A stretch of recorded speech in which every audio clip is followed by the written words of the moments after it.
Daryl J. Cole, Daryl J. What is your birthday? 6/18/31, And where were you born? Britton, South Dakota. B. Ritton. Britton, South Dakota. And tell me about your family when you were growing up, your parents and your siblings when you were growing up. Dad was John L. Cole, and my mother was Frances M. Marie Cole, Callahan Cole. And I have two sisters, one Hazel, since deceased, and Evelyn lives in Sturgis, South Dakota, Piedmont. So you are the only boy. I'm the only boy, the run of the family. Tell me about the school you went through. Went 12 years to Columbia High School in Columbia, South Dakota, and then 4 years of college in South Dakota State College at that time, now university, plus other educational courses combined with banking and insurance and such. And when did you graduate high school? 1949, What is the high school name? Columbia Independent High School, Columbia COLUMBIA, Dependent High School? independent. Independent High School. Let me ask this question. Did you learn anything about Korea from the school? No, never heard of it there. In 49, we never heard nothing. Did you know where it was? No, You have no knowledge about Korea. none. Had you imagined that you would end up in Korea and fighting for the country? Not until the fracas started. And I knew it probably would. So what did you do after the graduation of high school? Oh, worked on farm for a year, 2 years. Spent some time up in North Dakota, or northern Minnesota, cutting pulpwood and timber. And come home and joined the Army. When did you join the Army? Did you join it or were you drafted? I'm joined, RA. When? 1951, January of 51, And where did you get the basic? Fort Riley, Kansas. And after that, what did you do? For a while, I was in the training with the Airborne down in Camp Campbell, Kentucky, and I couldn't cut that heat, so I ended up being transferred shipped out to Korea. Do you remember when was that? Oh, must have been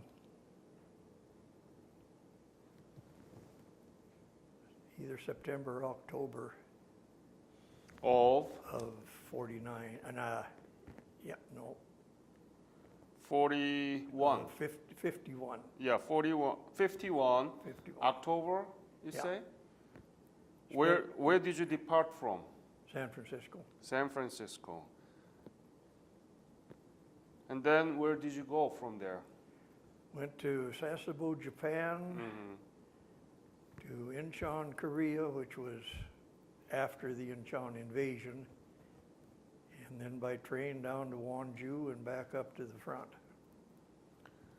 Tell me, when you landed in Incheon, how was it? What did you see? Do you remember the scene of Incheon? People, city? It was pretty devastated.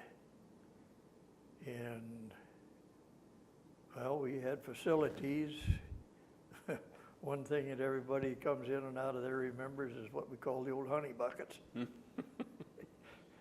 Yeah, wasn't much there. Honey pocket, what does that mean? Explain it to people. It was Korean civilians that were hauling the refuge out of the toilets. And we called them honey buckets. They used that to fertilize and that. What else did you see? Do you remember? Well, I went to sleep. I was still in the infantry, and I woke up. I was in the artillery. Somebody transferred along the way. That's all they'd do is take a pile of papers, and the MPs needed so many people, and the artillery needed so many. I happened to go artillery, no training whatsoever. No training at all? No training in artillery. What was your unit? 780th Baker Battery, 780th Field Artillery Battalion. 78. 780 780 Field Artillery. Battalion, yeah. And was it attached to division? 10th Corps. 10th Corps. This was an 8-inch outfit, big cannons, 4 split trail towed and 1 SP, 1 self-propelled. What was your rank? At that time, I was a private, Private? just private. Your specialty was? You belonged to artillery, but you didn't know how to do it, right? Yeah, I primarily was a quadrant person. Quadrant? Quadrant. What is that? That is the instrument that is used for the elevation of the barrel of the cannon. But you said that you didn't know how to deal with those. You're correct. You learned it there? Well, we got numbers. If you can read a 28, you're in business, or whatever. That's simple. That's simple. So you, from Incheon, you went to Wonju By train, by train. never got off the train, went back up to the front. How far, how close, I don't know. You said it's a Wonju? Wonju, clear down on the tip. That's where you stationed? No, Through Wonju. we come in from Japan to Incheon. From Incheon, we got on a train and went to Wonju, never got off the train, and come back up to the front. That was the only accessible railroad, I guess. Do you remember any name that you were there? The place? Punch Bowl? We were stationed just on the bottom of the Iron Triangle. Oh, I see. And what did you do there? Well, help fire the cannon. How often was it? Intermittent. One time we worked on it for 56 straight hours. 56 hours? Yep, we got time off to go to the bathroom, and 1, 2, 3 people at a time go eat. Right back on my it. goodness. North Koreans were having a big push at that time, or the Chinese, whichever one. Must be very difficult. It was. Huh? That it was. Tell me about it more detail. When you had to shoot 56 hours in a row. Yeah, it's, well, using the invasion or a charge by the North Koreans or the Chinese, and you had to do something to help out the infantry, the guys in the foxholes, because they were getting in trouble. So we just fired. All 4 of our guns were in that area where we could hit them, using what we called a VT fuse, which is a activated fuse, which would come so close to something, it would blow up by the radio waves. Devastating. You were at the rear area. 2.5, 3 miles back. From the Iron Triangle. Well, no, from the front line, wherever we happened to be. We did move a couple times. What were you thinking? You didn't know anything about Korea, and you came to that country, and you're fighting there, shooting 56 hours in a row. What were you thinking? I hope we get done. No, it's the people needed us. It was the South Korean people were damn tough shape. Let's put it that way. Their towns were gone. The little towns, you'd see the cornerstone coming in, the cornerstone going out if he was on the road. That's it. Rubble in between. They think these earthquakes are rubble. They ain't seen nothing.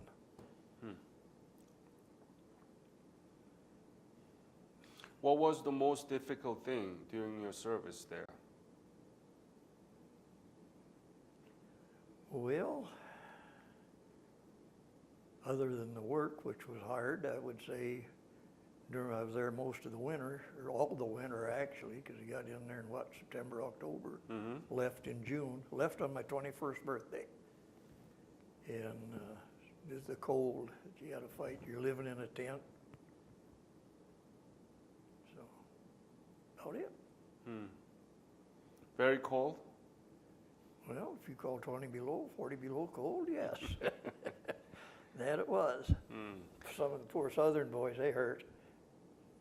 So did you stay there all the time until you left Korea?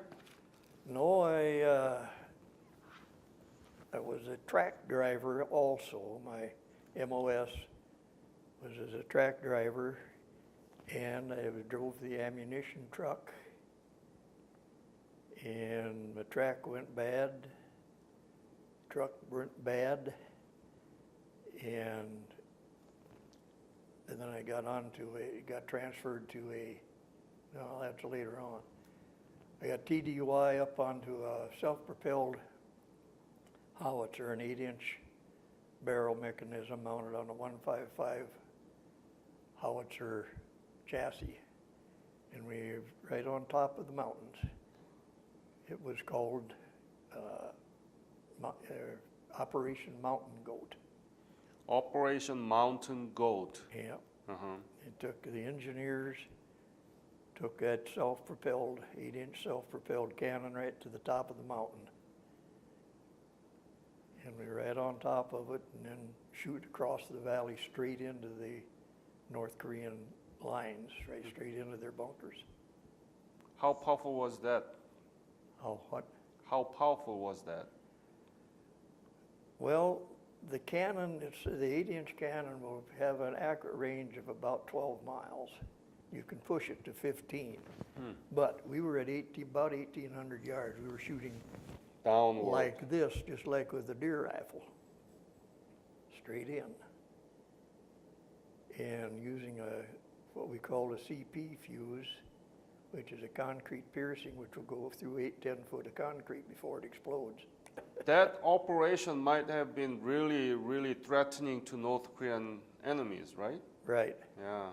All their forward observers and everything. They didn't have an air force or airplane, so they, as far as locating their shots, artillery or mortar shots onto the American troops or UN troops, they had to do it from the mountaintops. Whereas we had airplanes that would be our forward observers, the fire directory. So, Yeah. and this was one way of taking them out. You were in the rear area, so where did you sleep? Where did you eat? Tell me about the life there, except the battle there. Well, we had squad tents, which I don't recall exactly how many troops. Quonset? No, squad tents. Tents? No Quonset. Just tents. These are plain old canvas tents with a sleeping cot and a sleeping bag. Had a stove in the middle, which helped some. Put your beer under the cot and it'd be frozen in the morning. So and had a big tent to eat in, and the cooks had a tent to cook in. They were attached to each other. They're pretty good food. You got hot meal though, right? Oh yes, Yeah. yeah, we did, yes. That's very good. Yeah. Were you able to take a shower? I think about once a week, if I recall. Once a we week? could go back. Maybe it was 2 weeks. It's too long ago. I just don't remember that stuff. It So was must not be very smelly, huh? not very sanitary, right?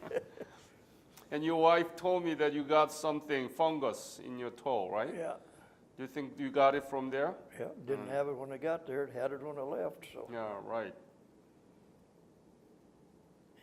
well, you don't have the clean socks. You don't have dry shoes, boots, probably. You know, you're out in the snow and the mud, and the whole works. How did you take care of your uniform, cleaning? Did you? You know, we shipped them out, and I don't know how often. Just fatigues, no Class A's at all. You see the MASH, and they all got their Class A uniforms and that. No way. No way. Yeah, just fatigues and field jackets, helmets. We did have pretty good caps with come down over the ears, the rabbit fur and that. So. What bothers you most? I don't know. Just a little bit of everything, I think. Nothing real serious. Were you writing letters to your family? Yeah. Did you have a girlfriend at the time? Actually, no. No. Kind of yes, kind of no. Did you know your wife? No, we didn't. You didn't know. Didn't know each other existed at that time. And did you write letter back to your family? Did my father? Yes. My What did mother. you My mother write? was deceased. What did you write? Just what was going on. Just working, firing, whatever. Did that give you pleasure to write letter and receive letter?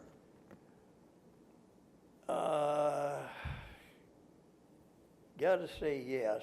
I didn't receive many, but yeah, it did. What do you think that made you go through all these difficult times? What do you mean? What made me go through it? Yeah, what made you go through? Why did you enlist? I enlisted, and that was it. Everybody, all the young guys from home did. They not necessarily enlisted, got drafted, or joined the Air Force, joined the Navy. So you volunteered so that you just stick to it. Yeah. Have you seen any other parts of Korea at the time? One time, they took a bunch of us drivers and took us up over the mountain range, heading south, picked up a 105 unit that was manned by the South Korean troops, and drove them with their cannon back over the mountains, because they weren't used to driving big trucks and full of stuff. So a bunch of us drivers did that. Primarily the drivers from the northern parts of the United States. It's temporary duty for, 2-3 days. Anything you remember about the scene that you saw during that? No, not really. Have you been in Seoul? Shipped out of Seoul, yes, but that's all. But Seoul was pretty much damaged, right? It wasn't in too good a shape, right? Can you tell me the detail of the scene of Seoul City? No, I can't. When did you leave Korea? On my birthday, on my 21st birthday, 6/18/52. And after return, what did you do? After I returned, I was stationed in Camp McCoy, Wisconsin. Is there any impact of the war upon your life after you returned from Korea? College education, GI Bill? yeah. So what did you do? Went to South Dakota State University, or college university. College, and what did you study? Well, I started out as a pre-veterinarian work, but I didn't have any science and that in high school. Background? No background on it other than working on the farm. And I just couldn't cut the math and the science on it, the chemistry on it. Didn't have the pre-training on it. So I went into general ag. General what? General agriculture. Agriculture. GI Bill, did that pays your tuition and some stipend, right? It was $135 a month. Mm-hmm. Got married to my wife Bonnie, and that raised it to, if I recall right, $165 a month. That was it. Mm-hmm. Otherwise, you tried to work some, she tried to work some, and you depended a lot on what was at that time a Clarkston Fund. Have you been back to Korea? No, I haven't. Our daughter has been there Why? quite often. She works with the Department of Defense Intelligence. She knew a lot of she ended up in Korea quite often. She knew a lot of the Korean generals and that. Hmm. It intertwined. Army? Yep. Rank? Joe was, at that time, was in the Air Force. I'm Air sorry. Force. You said Army, I thought you meant me. Mm-hmm. So, no, she was in the Air Force at that time. Mm-hmm. So did she tell you about the Korea, modern Korea? We have pictures of it, and boy, that is different. Tell me about that. No. How did you feel? Those high rises, from what's flat as that floor up to the high rises and that, it's fantastic is what it is. It's been a long time ago. Mm-hmm. Anything you know other than that about the Korean economy? No, not really. Hmm. Because we were, like I say, a separate unit. They had Korean civilians working where we went to get the ammunition. No, about right now, the Korean economy now. Oh, the economy, I'm sorry, my fault.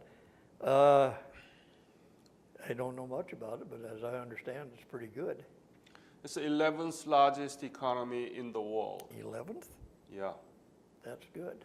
Can you believe it? No, that's hard to believe, but of course, my experience with it's over 60 years ago, so 65 years, so Your daughter knows about it. yeah, Yeah. yeah. And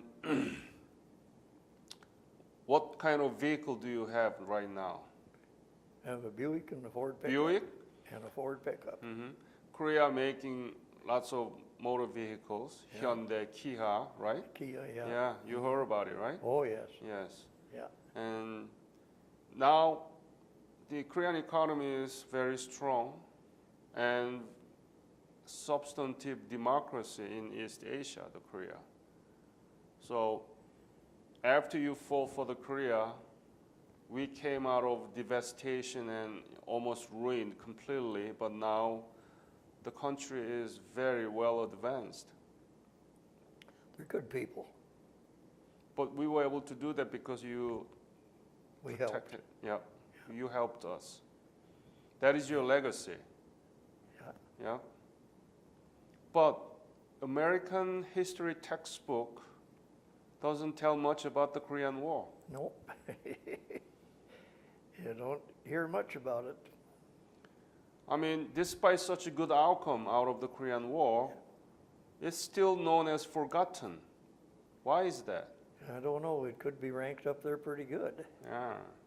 But it was in the relapse between the Second World War and Vietnam, which were bigger, and although there was more people lost in the Korean War than there was in Vietnam in a shorter time, Right. but not So the that's biggest- why we are doing this. Yeah, Your interview will be heard by the students, and they will know more about the Korean War. I hope they do. Yeah. Yep. Yeah. Do you want to go back to Korea? I would like to, yes, but at our age, it's about impossible. Any other message you want to leave to this interview? No, no, I don't believe so. I think the Korean people treated us good, and I think we helped them a lot, which was the foundation of the thing. Because back then, as young American men, we just kind of did what we were told and could see the justification of this, where now they holler, no, no, no, no. Mm-hmm. but it was justified. Mm. Lost a lot of people. I think I lost 2 friends there. That was all. They weren't close friends either, Yeah, yeah. but no, it's good as done. I wouldn't give anything for, I wouldn't do it again, but I'm glad I did it once, but I wouldn't do it again. Yeah, I want you to know that Korea advanced a lot after you fought for us. So we always thank you for the Korean War veterans, and you should be proud of your service. I am. Yeah, and when you go back and see, you will know better.